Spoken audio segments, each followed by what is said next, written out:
quarta sessão, dando continuidade ao julgamento das ADIs 6298, 6299, 300 e 6305. Relatoria do ministro Luiz Fux. Devolvo a palavra à Sua Excelência para a continuidade do voto. Muito obrigado, senhora presidente. Na julgamento conjunto, ADIs 6298, 6299, 6300 e 6305. Relatoria do excelentíssimo senhor ministro Luiz Fux.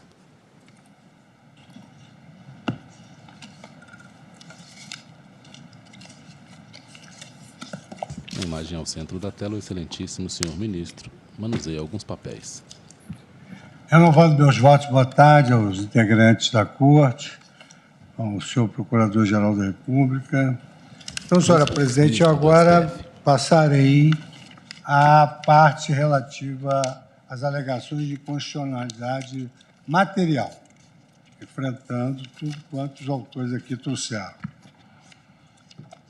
Então, conforme relatado, conjunto, ministro, as partes autoras alegam a inconstitucionalidade formal dos dispositivos legais instituidores do novo modelo juiz por violação do princípio da proporcionalidade. Aí nós entramos no campo mesmo material.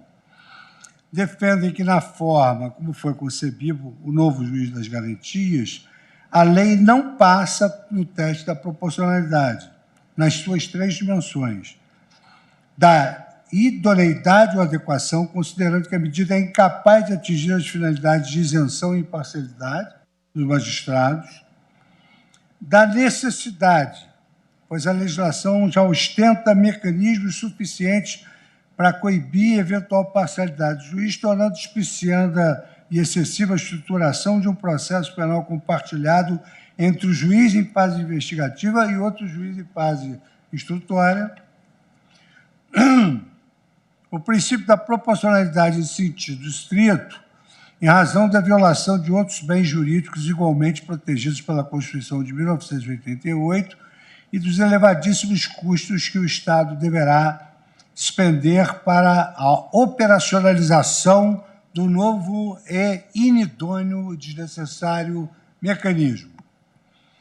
Quanto à inidoneidade do desenho conferido ao Instituto, a premissa do viés cognitivo de confirmação e sua refutação empírica e normativa. Ou seja, aqui vai se dedicar a não, digamos assim, não legitimar essa presunção de que há uma parcialidade do juiz pelo fato de ele ter instruído o processo. E é isso hoje, e aqui foi usada essa expressão na tribuna, que é a premissa do viés cognitivo de confirmação. Ou seja, o juiz instruiu, ele firmou uma convicção, e aí ele vai botar na sentença aquilo que confirma aquilo que ele apurou. Na decisão em que eu deferi a medida cautelar nos presentes ADIs, um dos argumentos que considerei mais relevantes foi o atinente à inconstitucionalidade da presunção absoluta de parcialidade ou viés cognitivo de confirmação do órgão julgador, estabelecido no artigo 3D do Código de Processo Penal, na redação dada pela Lei 13.619 de 2019. E aqui, senhora presidente, nós não podemos fazer uma análise biopsicológica, não temos preparo para isso, nem capacidade institucional. Nós temos que valer dos critérios objetivos. Então, na ocasião em que enfrentei esse viés de confirmação, eu assentei o seguinte. O segundo ponto, que no meu modo merecia atenção, referia-se à alegada presunção de que os juízes que acompanham investigações tendem a produzir vieses que prejudicam o exercício imparcial da jurisdição, especialmente na fase processual penal. Do mesmo modo, a minha trajetória revela que, tendo sido atento às contribuições da análise econômica do direito, da economia comportamental, influente na seara jurídica, maiormente quanto aos possíveis vieses cognitivos gerados pela atuação do julgador, eu observo que esse debate inspira muita cautela, a fim de se evitarem generalizações inadequadas. Aqui, senhora presidente, a análise econômica do direito ela tem um segmento que se denomina de economia comportamental, que é exatamente como é que uma lei pode gerar estímulos à criminalidade ou estímulos à impunidade, e ela analisa os vieses, porque o próprio título é economia comportamental, exatamente valendo-se de várias pesquisas empíricas, porque a análise econômica trabalha com ciências que não eram comuns ao direito, como as estatísticas, as estratégias, a teoria dos jogos, etc. Então, a base das ciências comportamentais é o caráter empírico de seus argumentos. Então, é preciso demonstrar isso. Então, mostra para nós aqui quantos juízes que instruem e condenam. E aí nós tivemos aqui um debate paralelo, comprovando que tem juiz que instrui e absolve. Nós próprios aqui. A existência de estudos empíricos que afirmam que os seres humanos desenvolvem viés em seus processos decisórios não autoriza a presunção generalizada de que qualquer juiz criminal do país tem tendências comportamentais típicas de favorecimento à acusação. Mais ainda, também não se pode inferir, a partir de dado científico geral, que a estratégia institucional mais eficiente para minimizar eventuais vieses cognitivos de juízes criminais seja repartir as funções entre o juiz de garantias e o juiz da instrução. Porque, veja o seguinte, se o juiz de garantia recebe a denúncia, ele pode ter um viés de recebimento de denúncias. Ele pode entender, não, denúncia tem que ser recebida porque em dúvida processo etate. Mas isso aí já está arcaico. Quer dizer, recebeu a denúncia na dúvida, quando se sabe que contra um homem público recebendo uma denúncia, essa pessoa pena igual uma alma no purgatório. Então, não é assim também. Não é assim também. Mas ainda, não se pode, como eu dizia, inferir a partir desse dado científico que a estratégia institucional mais eficiente para minimizar eventuais vieses seja dividir essas tarefas. Defensores desse argumento sequer ventilam eventuais efeitos colaterais que esse arranjo proposto pode produzir, inclusive em prejuízo da própria defesa. Nada obstante, conforme demonstra Pere Francisco Assis Chiquida, pesquisador na área da análise econômica do direito, a instituição do juiz de garantias, combinada com a morosidade atual de muitos juízos criminais no país, em virtude do assolamento do processo, pode fornecer também incentivos à impunidade, ou ao menos prejudicar a duração razoável do processo, aumentando o tempo necessário para que a prestação jurisdicional final possa ocorrer. E aqui vale acrescentar duas coisas. Em primeiro lugar, a duração razoável dos processos é importante para o réu, porque os réus querem se ver livres mais rapidamente daquela acusação. E a duração razoável dos processos, no final das contas, é uma garantia constitucional. E eu recebi algo que eu acho que é importante para garantir, para comprovar isso, que eu fiquei impressionado. Eu recebi isso hoje. Até eu vou procurar, de alguma maneira, desmistificar o que foi dito aqui em relação ao Estado do Rio de Janeiro. Eu recebi hoje o seguinte. Na capital, em maio, 585 presos não foram apresentados. Foram apresentados por falta de estrutura do poder da polícia, que precisa de uma estrutura para levar os presos. E essa lei do juiz de garantias, ela exige várias audiências. Não sei se Vossas Excelências observaram. Ela exige uma audiência para a prisão, uma audiência para revogar a prisão, uma audiência, a oralidade sempre presente nessa fase do juiz de garantias. Então, 585 presos não foram apresentados em maio. 850 presos não foram apresentados até 22 de junho, por falta de estrutura do denominado SEAP, que é o Serviço de Apresentação de Presos, etc.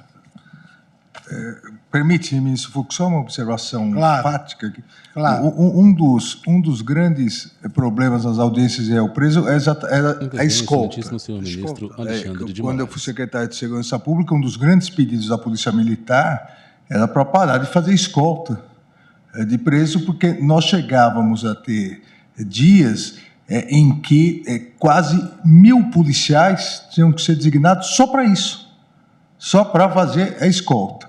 Depois, houve o incremento da hoje chamada Polícia Penal, que é exatamente o SEAP, do sistema penitenciário, e eles fazem, mas tem dias que é impossível atender todos os pedidos judiciários. E aqui, ministro Fux, se me permite só uma outra.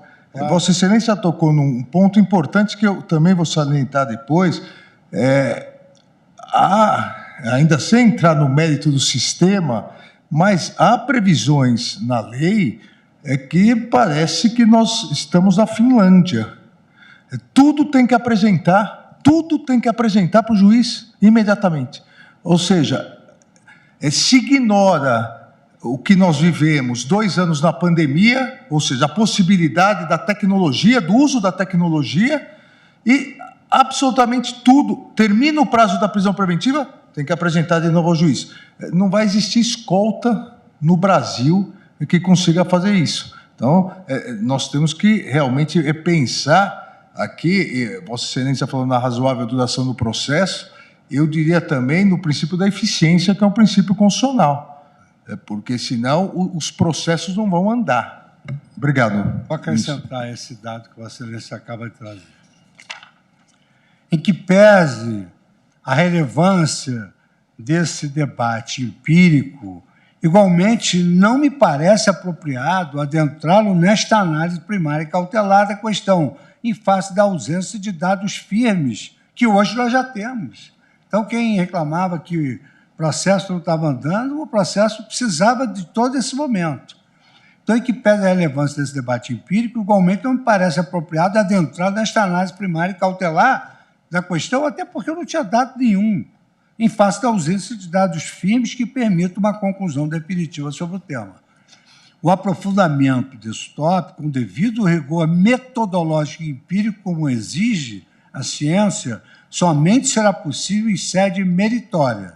Nela, eu poderei me debruçar com maior vagar, vejam que eu não tinha esse dado até hoje.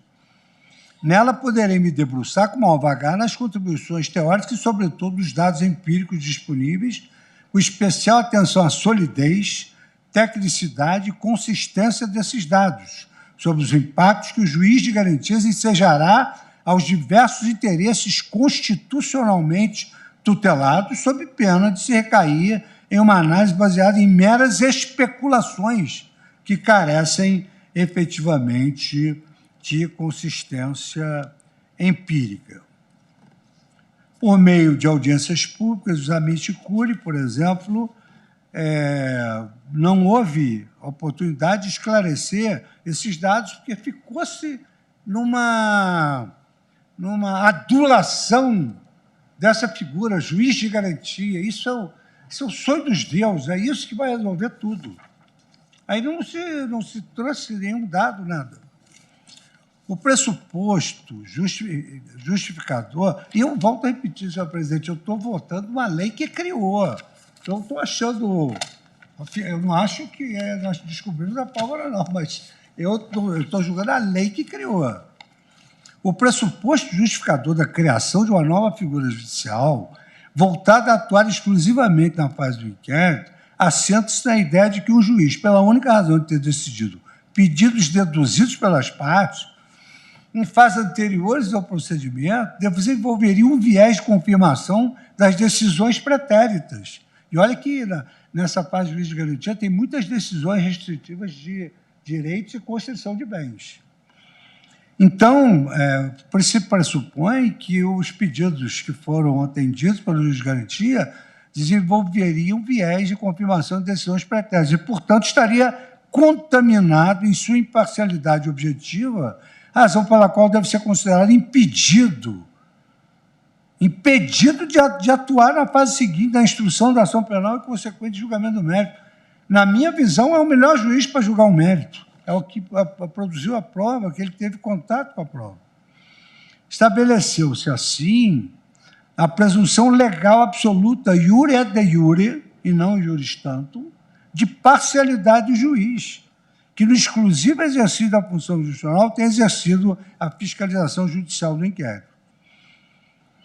Mais adiante, e eu preciso tocar nisso, porque aqui foram trazidos dados incorretos, mais adiante nós veremos que, no direito comparado, diversamente que sustentam os defensores da novel concepção normativa, não é esta a ratio essendi que preside as causas de impedimento, mas sim o fato de, num modelo vigente em diversos países europeus, que juntos são menores do que um Estado brasileiro, mas sim o fato de que, no modelo vigente em diversos países europeus, ainda se atribui à autoridade judicial na fase de investigação competências características dos órgãos de persecução penal, polícia e Ministério Público, o que, a toda evidência, não é o caso do Brasil.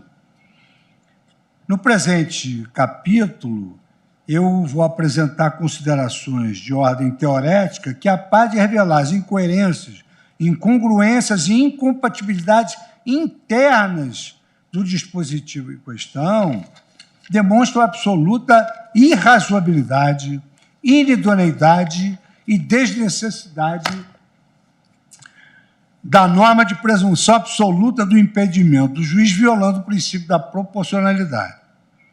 Então, eu começo pela inconsistência lógico-sistêmica do pressuposto do viés cognitivo, inidoneidade aos fins almejados, a violação e a vedação do excesso. Devidamente instruídas as ações de controle de constitucionalidade, coligidas informações e estudos que justificariam, do ponto de vista da idoneidade e da necessidade, a regra do impedimento de todo e qualquer juiz que atue na fiscalização judicial do inquérito, verifica-se que os dispositivos impugnados, eles partem de premissas absolutamente equivocadas, sob um ângulo normativo e empiricamente refutadas, revelando-se absolutamente inconsistente com a sistemática processual constitucional, com a sua unicidade, com a organicidade do processo penal no território nacional. Então, a inconsistência lógica e a refutação empírica desse argumento do viés cognitivo. A regra do impedimento do juiz imposta pelo artigo 3D tem sido justificada pela exigência de imparcialidade objetiva ou aparência de imparcialidade, segundo a qual a lei deve evitar que uma causa seja julgada por magistrado de cuja imparcialidade se possa suspeitar. Parte-se do pressuposto de que todos os indivíduos, em razão de suas próprias limitações, estão sujeitos a um viés cognitivo de confirmação de suas decisões pretéritas. Consequentemente, segundo este entendimento, a lei deve considerar impedido de julgar um juiz que esteja comprometido com o conhecimento prévio dos fatos da investigação para preservar a aparência de imparcialidade. Argumenta-se que, na fase do inquérito, o juiz profere decisões que coincidem, ao menos parcialmente, com o juízo de mérito, ainda que sujeita a estándares probatório, modelos de constatação ou critérios de convencimento. Na visão de alguns, a decisão que acolhe o pedido de prisão preventiva, por exigir do juiz certeza quanto à existência do crime, materializa um pré-julgamento que compromete a imparcialidade dos magistrados. Aqui, na própria lei, tem uma determinação de prisão preventiva sem nenhum fundamento. Sem nenhum fundamento. Passou de um determinado prazo, ou o juiz prorroga, porque não deu para apresentar o preso, ou decreta a prisão preventiva. Mas a prisão preventiva tem pressupostos. Não deu para fazer a custódia, que era muito longe, mas vamos ver se o sujeito cumpre os requisitos para que seja decretada a prisão preventiva dele e não seja uma prisão preventiva automática. Isso é uma inconstitucionalidade material flagrante. Esta ordem de considerações não está em consonância com o pressuposto de existência do direito, da justiça e da própria sociedade humana. Nada obstante, eu considero relevante enfrentar esse argumento. A limitação do conhecimento da própria racionalidade humana é um dos temas clássicos das reflexões filosóficas e que encontrou uma de suas primeiras e mais inspiradas expressões na alegoria da caverna de Platão. Os limites de racionalidade, da objetividade, da neutralidade e do próprio livre-arbítrio vêm sendo objeto de estudo das mais variadas áreas de pensamento. Mas não é isso que se põe. Um dos conceitos mais empregados nessa temática foi cunhado nos anos 50 pelo economista estadunidense Herbert Simon, a chamada racionalidade limitada, segundo a qual os seres humanos são incapazes de comportar como seres racionais descritos nos modelos convencionais. O desenvolvimento da sociedade e sua organização por regras jurídicas que vinculam o comportamento dos indivíduos, aliás, o direito serve para isso, impõe sanções para os desvios, o direito serve para isso, parte do pressuposto que as ações humanas são orientadas pelo livre-arbítrio e pela racionalidade na tomada de decisões.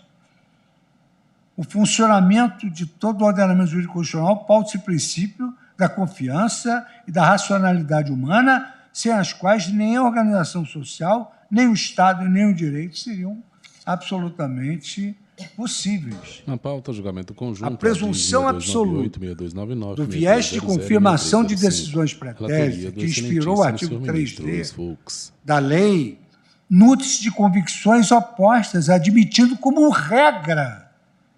E é isso que eu não consigo entender, admitindo como regra a irracionalidade do juiz, que não tomaria decisões fundadas em dados objetivos, mas sim deixar-se guiar por heurísticas e viés de confirmação sem fundamentos. Eu e Vossa Excelência fomos juízes de carreira, são mais de 45 anos. A minha primeira decisão que eu dei na comarca de Trajano Moraes num crime sexual foi de absolvição do acusado, porque a paciente lá, a vítima, não preenchia aqueles requisitos que o próprio Código Penal exigia de que a vítima fosse dentro daqueles conceitos de outrora, casta, enfim, virgem, enfim.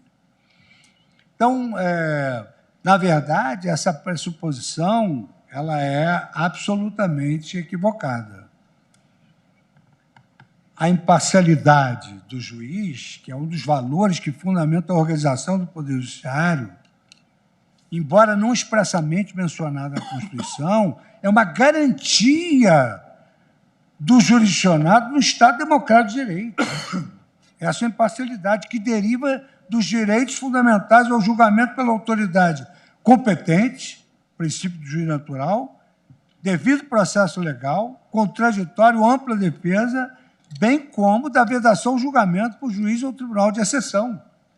Quer dizer, se a Constituição tratou de tudo isso, e se eventualmente havia esse viés, por que não se colocou aqui que deveria ter um juiz de garantias precedente ao processo judicial? Porque a própria lei trata do processo penal, processo civil e do procedimento administrativo, que agora goza das mesmas cláusulas. O direito ao julgamento por um tribunal imparcial encontra-se inscrito nas normas supralegais dos tratados internacionais de direitos humanos de que o Brasil é signatário. A exemplo, o Pacto Internacional sobre Direitos Civis e Políticos, de 16 de dezembro de 66, cujo artigo 141 estabelece que toda pessoa terá o direito de ser ouvida publicamente e com as devidas garantias por um tribunal competente, independente e parcial, estabelecido por lei, na apuração de qualquer acusação de caráter penal formulada contra ela ou na determinação de seus direitos e obrigações de caráter civil. Da mesma maneira, o Pacto de São José da Costa Rica contempla o direito a esse juiz, Vossa Excelência quer falar alguma coisa? Ao juiz, ao tribunal imparcial.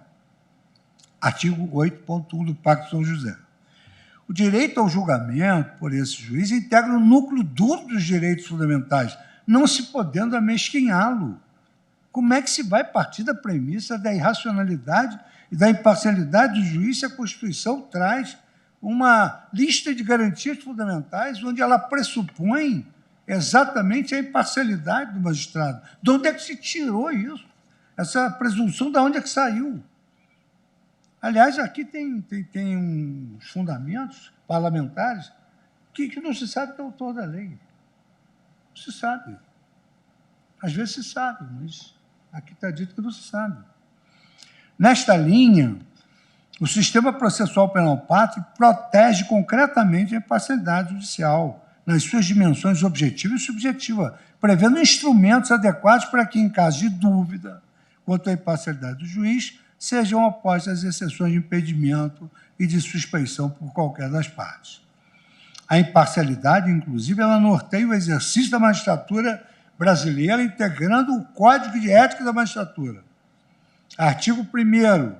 O exercício da magistratura exige conduta compatível com os preceitos deste Código e do Estatuto da Magistratura, pautando-se pelos princípios da independência, da imparcialidade, do conhecimento, da capacitação, da cortesia, da transparência, do segredo, da prudência, da diligência, da integridade profissional e pessoal, da dignidade, da honra e do decoro. Na imparcialidade, o Código de Ética da Magistratura dispõe: o magistrado imparcial é aquele que busca nas provas a verdade dos fatos, com objetividade e fundamento, mantendo ao longo de todo o processo uma distância equivalente das partes, e evita todo tipo de comportamento que possa refletir favoritismo, predisposição ou preconceito. Aí, quando se fala em juiz de garantia, bom, então esse juiz já está preparado para garantir a defesa. Mas na hora que nós vamos verificar o que esse juiz de garantia pode fazer, nós vamos verificar que isso não é juiz de garantia, não. Isso não é nenhum juiz de garantia. Ele, na verdade, é um juiz que pode muito. Pode muito.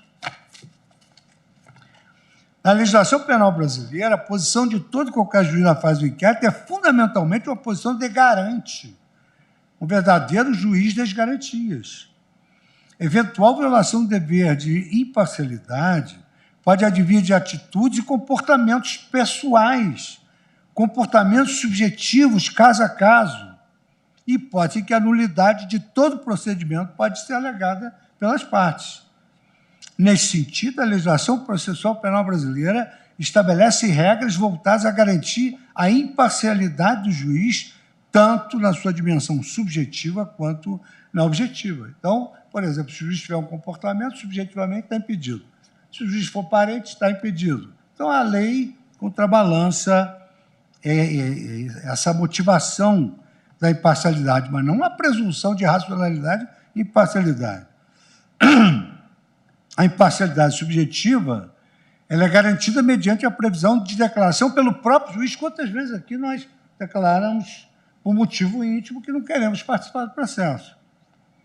Então, o próprio juiz pode se declarar impedido por foro íntimo, independentemente de causas objetivas. Na dimensão objetiva, a imparcialidade é garantida, em primeiro lugar, por meio da separação entre as funções de investigar, acusar e julgar. 2, por meio das regras de impedimento e suspeição definidas nos artigos 252 e 254 do Código de Processo Penal, aplicando-se independentemente de juiz subjetivamente considerar-se apto para dar uma decisão. E aqui tem gerado alguns problemas, porque alguns colegas, mesmo em controle abstrato, preferem não atuar. Nesse sentido, o ordenamento confere profusos instrumentos às partes, voltados a tornar normativamente efetiva a garantia da imparcialidade. Por outro lado, a presunção absoluta de parcialidade do juiz, tendo por única razão o próprio exercício da jurisdição na fase do inquérito, fundamento do artigo 3D, revela-se logicamente contraditória e afrontosa a todo o desenho constitucional do sistema de justiça no Brasil e à própria jurisprudência da Suprema Corte. Eu anoto, em primeiro lugar, que as normas de impedimento e suspeição, segundo o entendimento pacífico dos tribunais, devem ser interpretadas restritivamente, tratando-se de rol em inúmeros causos. Nesse sentido, em tema fundamentalmente semelhante ao ora e julgamento, o Supremo tem sólida compreensão, no sentido de que não é possível entender que o juiz que atua na fase pré-processual se torne impedido para o julgamento do mérito na fase processual, nos termos dos seguintes precedentes. E aí, senhora presidente, eu trago aqui eu trago aqui, vou só citar os textos do precedente que nos importam. Processo penal, habeas corpus, impedimento, imparcialidade do julgador. 1. As hipóteses de impedimento elencadas no artigo 252 do Código de Processo Penal constituem um numerus clausus. Precedente, habeas corpus 92893, Tribunal Pleno, relator ministro Ricardo Lewandowski. Recurso habeas corpus 98091, relatora ministra Carmen Lúcia. Outro trecho. Não é possível interpretar extensivamente o inciso 3º de modo a entender que o juiz que atua em fase pré-processual ou em sede de procedimento de delação premiada em ação conexa desempenha funções em outra instância. Inquérito policial instaurado por requisição do Ministério Público. A atuação do magistrado. Preside o inquérito apenas como um administrador, um supervisor, um coordenador. Agindo sempre por provocação, jamais de ofício, não há exteriorização de qualquer juízo de valor acerca dos fatos ou das questões de direito emergentes da fase preliminar que o impeça de atuar com imparcialidade no curso da ação penal. Mas aqui tem juízo de valor, porque o juiz recebe a denúncia. Ele vai receber a denúncia. Então, esse aresto foi exarado na primeira turma, no habeas corpus 97553 da relatoria de Sua Excelência, o ministro Dias Toffoli. No habeas corpus 178 e 786 da segunda turma, da relatoria de Sua Excelência, o nosso decano, estabeleceu-se que é estável a compreensão desta Suprema Corte no sentido que as hipóteses de impedimento previstas no artigo 252 do CPP, do Código de Processo Penal, são números clausus precedentes. A jurisprudência desta Suprema Corte entende que não se registra situação configuradora de impedimento se o magistrado, no curso do procedimento penal, não se pronunciou sobre matéria de fato ou sobre questão de direito. Uma e outra concernentes ao mérito da demanda penal não lhe dizem respeito. Eventual prática de atos de ordenação processual não basta por si para caracterizar hipótese de impedimento do juiz, que é o que a lei prevê. E esse entendimento aqui foi estampado, para mim, um dos maiores ícones da magistratura, no habeas corpus 71.448, o nosso estimadíssimo e querido ministro Celso de Mello, com quem eu converso um dia sim e o outro também. E aqui, essa citação do ministro Celso de Mello, ela se deu no recurso de habeas corpus 179272, da primeira turma da relatoria de Vossa Excelência. Aqui temos também o habeas corpus 92893, da relatoria do ministro Ricardo Lewandowski, onde ele assenta: não é possível, pois, interpretar-se extensivamente os seus incisos 1 e 2, de 1 e 2 do Código de Processo Penal, de modo a entender que o juiz que atua em fase pré-processual desempenha funções equivalentes a de um delegado de polícia ou membro do Ministério Público. Precedente. Relator, excelentíssimo. O juiz, ao presidir o inquérito, apenas atua como um administrador, um supervisor, não exteriorizando qualquer juízo de valor sobre questões de direito que o impeça de atuar com imparcialidade no curso da ação penal. Mas não é assim que pensa a lei. Pensa assim o Supremo, mas a lei não pensa assim. Esse é o habeas corpus do ministro Ricardo Lewandowski. Eu só estou lendo aqui o que é pontual nos habeas corpus. Habeas corpus, aqui estamos no habeas corpus 12.0017, relator Dias Toffoli.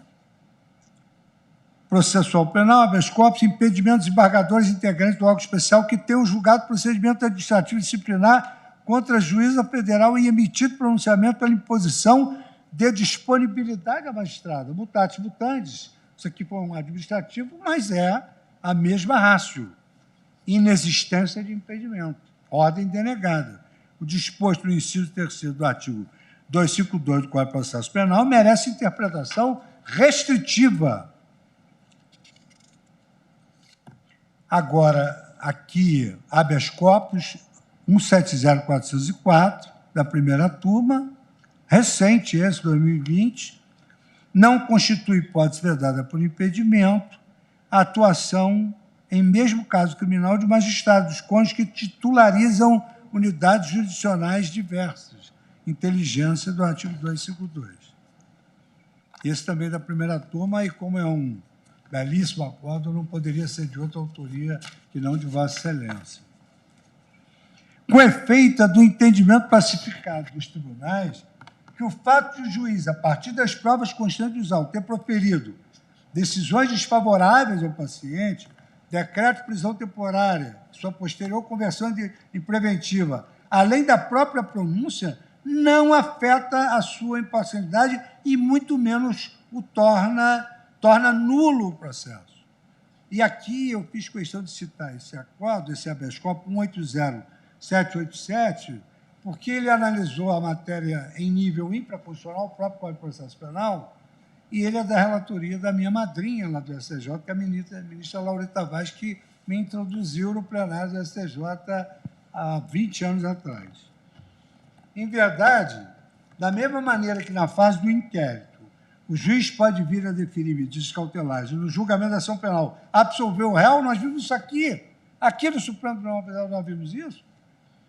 Decisões do juiz favoráveis à defesa e contrários aos pedidos de ordem de persecução penal não afetam sua imparcialidade nem impedem que, ao final, o juiz condene o acusado. Ou seja, e vice-versa. Já imaginaram toda hora o Ministério Público arguindo a nossa impedimento, porque nós não atendemos à acusação? E não foi isso que o eminente Procurador-Geral da República defendeu aqui da tribuna.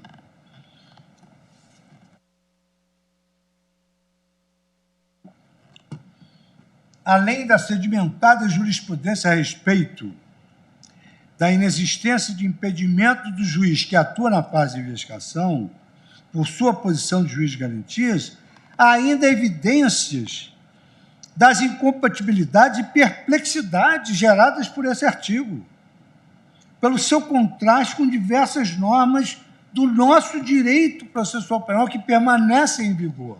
Por isso que eu disse, a lei entra assim de surpresa e ela começa a bater em tudo que é parede. Até usou-se uma expressão, alguém usou a expressão que essa lei ela começava a desconstruir todo o Código de Processo Penal. Para sua superação, empregam-se manobras argumentativas absolutamente inaceitáveis. O Instituto pode ser até bom, mas não pode ser baseado que os juízes são presumidamente irracionais e imparciais. É um aperfeiçoamento? Bom, esse aperfeiçoamento é estrondoso. Vamos ver como é que nós vamos fazer isso com o sistema judiciário brasileiro. Então, usa-se argumentos simples para um problema tão grave, já refutados pela jurisprudência, porquanto desfiguram a própria natureza da função jurisdicional e estabelecem diferença entre magistrados, fundados exclusivamente na posição que ocupam na hierarquia judiciária. Eu pergunto, o juiz de garantia, como é que se vai ter certeza do viés desse homem? Ele é designado. Isso já é ruim. Mas e se o juiz de garantia for um juiz que tenha outro viés? Essa percepção, não sei de onde é que tiraram. Verifica-se, portanto, a razoabilidade e a idoneidade da regra que estabelece a presunção de parcialidade do juiz somente nos casos em que o processo penal brasileiro rege a matéria e que deve guardar unidade em todo o território nacional. Agora eu trago alguma inidoneidade por incompatibilidade entre os dispositivos impugnados e outros dispositivos vigentes e não revogados. No Brasil, o juiz exerce, na fase do inquérito, a função de fiscalizar a legalidade e a constitucionalidade dos atos praticados pelas autoridades de persecução penal, polícia e parquê.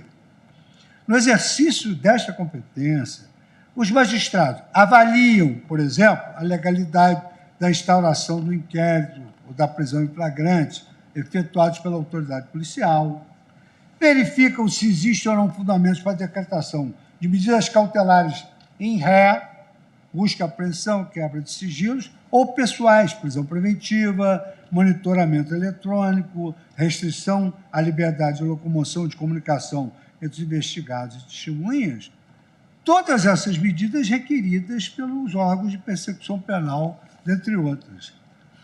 Nenhuma destas medidas pode ser decretada de ofício. Nos termos do artigo 311 do Código de Processo Penal, em qualquer fase da investigação policial do processo penal, caberá prisão preventiva decretada pelo juiz a requerimento do Ministério Público. Aqui tem uma prisão preventiva automática. Ou a requerimento do querelante ou do assistente por representação da autoridade policial. A função do magistrado, portanto, é julgar os fundamentos da representação da autoridade policial ou do pedido do Ministério Público e verificar se suas pretensões encontram respaldo mínimo nos autos e se são autorizadas pelo ordenamento jurídico vigente. Mais do que isso, em nosso sistema de justiça, as decisões tomadas pela autoridade judicial estão sujeitas à revisão, reforma ou revogação, tanto de ofício pelo próprio juiz, que proferiu a decisão, quanto por órgãos judiciais superiores, que é mutatis mutandis do que nós falamos ontem. Excesso delegado, o juiz da vara criminal pode coibir, excesso do juiz, o Tribunal de Apelação coíbe, excesso do Tribunal de Apelação, o Superior Tribunal de Justiça coíbe, excesso do Superior Tribunal de Justiça, a Suprema Corte coíbe, sem contar com as ações autônomas de impugnação, que são os habeas corpus, e que eu digo e repito, que a Suprema Corte brasileira é a maior corte do mundo a julgar habeas corpus e também, claro, a concedê-los. Eu me lembro que eu, o ministro Alexandre e outros colegas, nós nos queixávamos, até porque o ministro Alexandre ficou, durante muitos anos, como redator de acórdão, que 99,9% das turmas trabalhavam com habeas corpus. Nunca se viu a Corte Constitucional trabalhar com habeas corpus, era só habeas corpus. Mas nós temos isso até hoje. Então, além de todas as garantias, nós temos super garantias. E aqui eu faço, então, essa digressão. E digo, nesse sentido, é dever do juiz, por exemplo, supervisionar e restringir ao mínimo o prazo de duração da prisão cautelar, podendo revogá-la de ofício se considerar superados os requisitos que autorizaram a sua decretação, devendo reavaliar a decisão restritiva da liberdade a cada 90 dias. Artigo 316, parágrafo único. Aqui vai reavaliar através de uma audiência. Aqui nós vamos ter recursos contra o juiz de garantia, das garantias, e contra o juiz de direito, que vai julgar. Já criamos aí uma diferença. Tem o juiz das garantias e o juiz de direito. A mesma confusão que se faz quando o juiz de direito acumula as funções de registro civil, também é considerado juiz de paz. Só que aqui, na lei, nós vamos poder reavaliar como a lei determina, mas através de uma nova audiência com a apresentação do preso, o que não tem ocorrido. Basta voltar a mencionar os 850 presos que até 22 de junho não tinham sido apresentados à Justiça. Então, se vamos mexer com cuidado. Esta revisão periódica mostra-se absolutamente incompatível com a presunção de que o juiz estaria sempre insuperavelmente comprometido por um viés de confirmação. Se houvesse esse viés de confirmação, não haveria essa reavaliação da prisão preventiva a cada 90 dias. Da mesma maneira, ainda na fase do inquérito, todas as decisões proferidas pelo juiz de primeiro grau estão sujeitas a recursos, reclamações e habeas corpus perante os tribunais. Indaga-se se a lei considera que a imparcialidade do juiz das garantias fica presumidamente comprometida em razão das decisões proferidas no inquérito e, por isso, o torna impedido de exercer a função jurisdicional na fase processual, então também estariam impedidos de participar do julgamento do mérito, em grau de recurso ordinário ou extraordinário, todos os juízes, embargadores e ministros que, em reclamação ou em habeas corpus, tenham tomado decisões no curso da mesma investigação? Suponhamos que veio um habeas corpus, veio uma medida para o tribunal, o desembargador tomou uma determinada medida e, por ele ter tomado essa medida, ele se torna impedido de participar do processo. É uma pergunta e que, como dizia Martin Heidegger, a pergunta já traz a intuição da própria resposta. Outro ponto a ser considerado é que, nos casos de competência penal originária, o relator detém competência para proferir decisões cautelares, todas elas sujeitas a recurso para o órgão colegiado, inclusive na fase de inquérito. Quer dizer, nós aqui do colegiado, isso é uma garantia, inclusive na fase de inquérito. Nos termos do artigo 2º da lei, que disciplina o procedimento dos inquéritos e ações penais no Superior Tribunal de Justiça e no Supremo Tribunal Federal, o relator escolhido na forma regimental será o juiz da instrução, que se realizará segundo o disposto neste capítulo no Código de Processo Penal, no que for aplicável no regimento interno do tribunal. E aqui ontem, várias vezes, o Procurador-Geral da República afirmou que não se aplica isso a fatos pretéritos e que, para bom entendedor, meia palavra basta. Então, evidentemente, que o relator que trabalha, e trabalha mais do que os outros integrantes da Corte, como juiz de instrução, ele não está impedido de poder julgar. De um lado, há quem sustente que a Lei 8038, por sua especialidade, não seria afetada pela inovação introduzida pelo juiz das garantias. Para esta corrente, dos julgamentos de natureza penal de competência originária do STJ ou do Supremo, não se aplicaria a sistemática do impedimento estabelecido pelos graus inferiores. De outro lado, porém, a demonstrar a existência de ruído sobre o tema, a doutrina especializada sustenta, seguindo o rigor da relação de causalidade entre presunção de parcialidade e impedimento, que também nos tribunais deve haver impedimento do relator para participar do julgamento do mérito. Eu trago aqui o escolho de Gustavo Badaró, que destaca, ressalte que o raciocínio acima... Bom, até que alivia um pouco esse momento de tensão, uma bela música. Ressalte que o raciocínio acima desenvolvido vale para os juízes de primeiro grau, mas também aos órgãos colegiados, diz Gustavo Badaró, em relação aos relatores das ações de competência originária dos tribunais. Isso porque o desembargador, o ministro competente que atua na fase de investigação, decretando medidas cautelares, irá depois atuar no julgamento da ação penal. Mesmo em relação aos integrantes do órgão colegiado, também se aplicam as hipóteses de impedimento. Gustavo Badaró, direito ao julgamento do juiz imparcial, como assegurar a imparcialidade objetiva do juiz nos sistemas em que não há uma função de garantias. Processo penal, Constituição e crítica. A considerar-se a premissa de que o juiz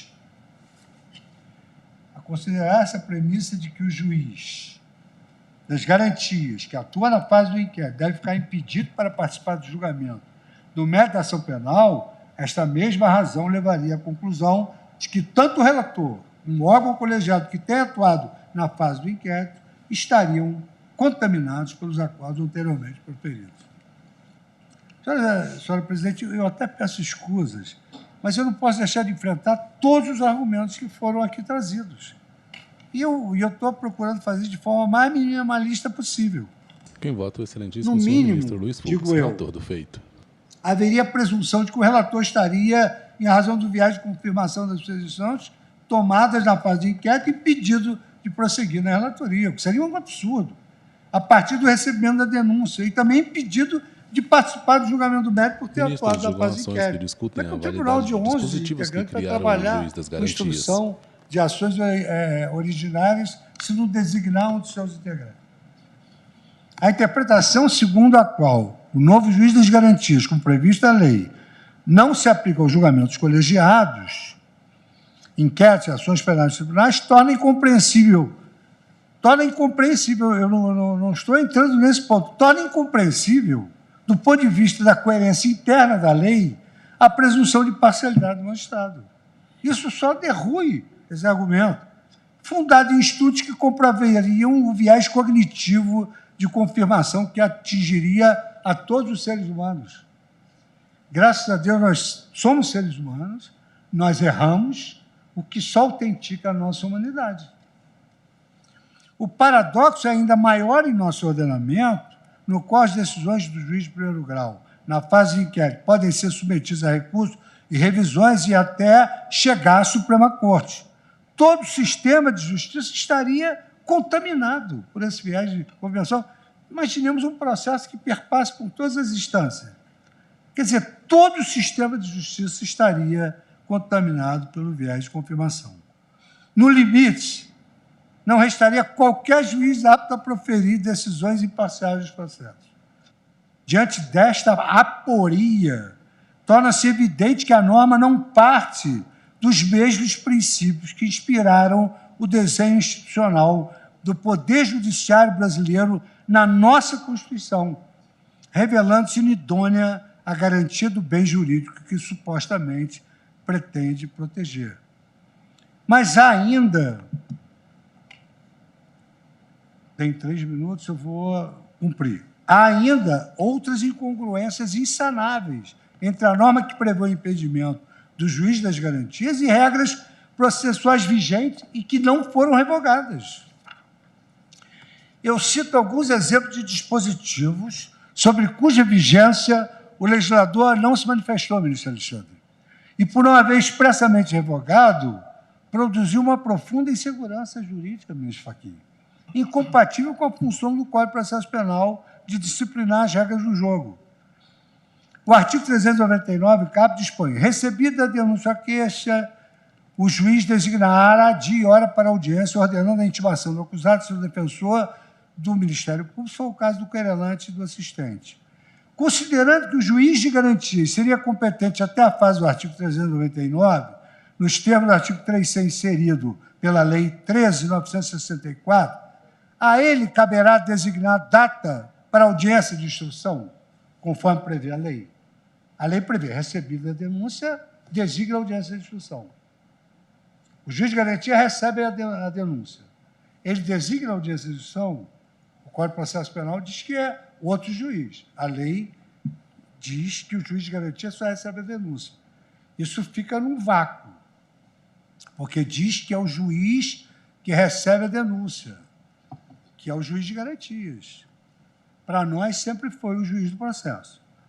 O artigo 399, parágrafo 2º, ele estabelece: o juiz que presidiu a instrução deverá proferir a sentença. Isso sempre foi assim.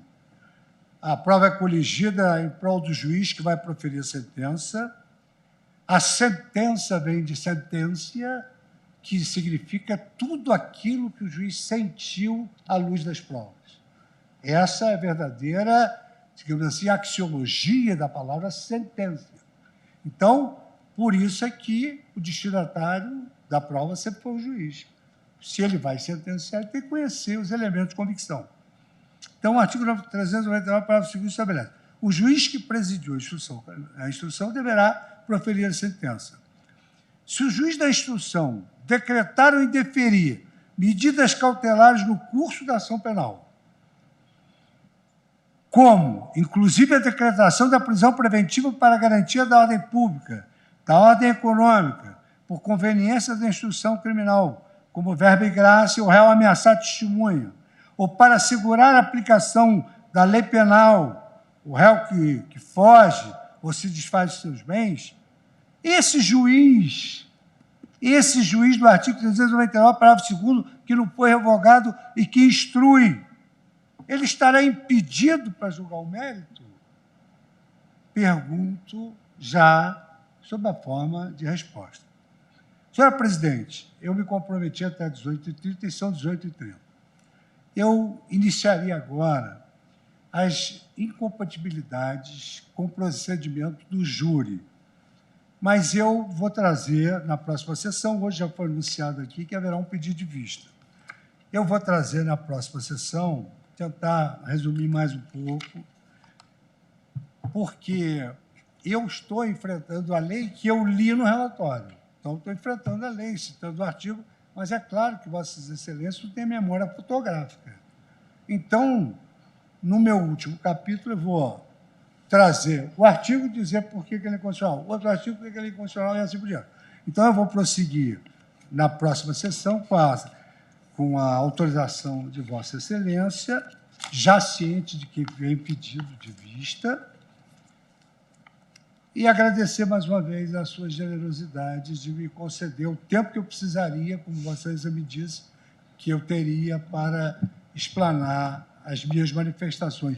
E digo a Vossa Excelência, senhora presidente, que mais importante ainda para mim foi que, durante muito tempo, eu verifiquei informações distorcidas e eu precisava defender o Poder Judiciário de tudo quanto foi dito contra essa instituição, que eu dediquei a minha vida a ela e a que pertenço há quase 45 anos. Era o que eu tinha a dizer e agradecer a Vossa Excelência.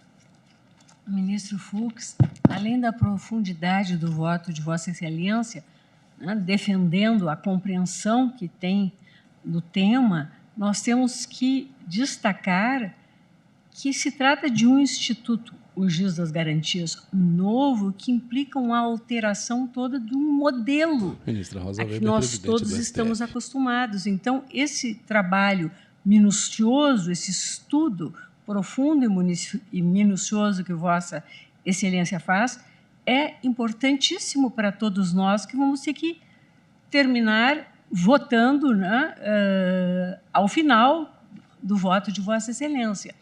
E, além disso, nós não estamos apreciando uma ação direta de inconstitucionalidade, mas sim 4. Então, quando nós encerrarmos o julgamento, nós teremos, né, na verdade, solucionado 4 ADIs. Né? Eu tenho certeza que o ministro Fachin, o ministro Alexandre, o senhor Procurador-Geral da República, os senhores advogados, todos, ninguém vai negar que, lógico, ficar sentado muitas horas, mas é a nossa atividade. Nós ficamos assim, quartas e quintas-feiras, e eu sempre vou assegurar a todos os ministros da Corte o tempo necessário para que eles fundamentem as suas posições. Não tenho a menor dúvida. Eu fico muito grata a Vossa Excelência. Vamos dar continuidade na quarta-feira ao voto de Vossa Excelência, teremos um pedido de vista e, quem sabe, até mais um tempo para amadurecermos, né, essa matéria, essas questões todas que são muito complexas. Depois vamos ver o ministro Alexandre, né, o ministro Fachin, antecipar o meu voto. todos nós. Eu estava com umas dúvidas, ministro Fux. Eu estava com umas dúvidas, mas eu deixo para a semana que vem. Vossa Excelência, gostaria de Vossa questionar Excelência, agora o ministro. Se Vossa Excelência sabe das minhas deferências, Vossa Excelência. Se Vossa Excelência quiser que eu leia o relatório de novo, eu... São 4 ações, então a Luiz leitura Fux, deveria relator ser feito. 4 vezes. Para não Vossa dar Excelência nulidade. pleitear, eu atendo.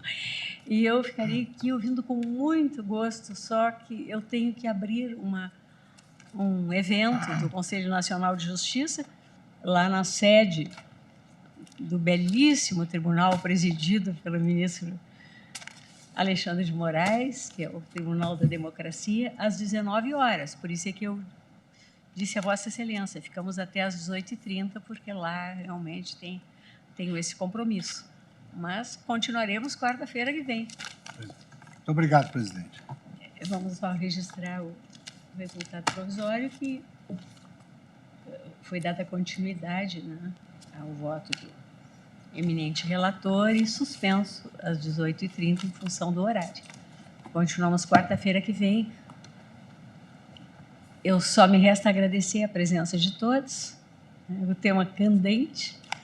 Continuamos todos envolvidos com o Juiz das Garantias. Desejo uma excelente noite a todos. Declaro encerrada a sessão.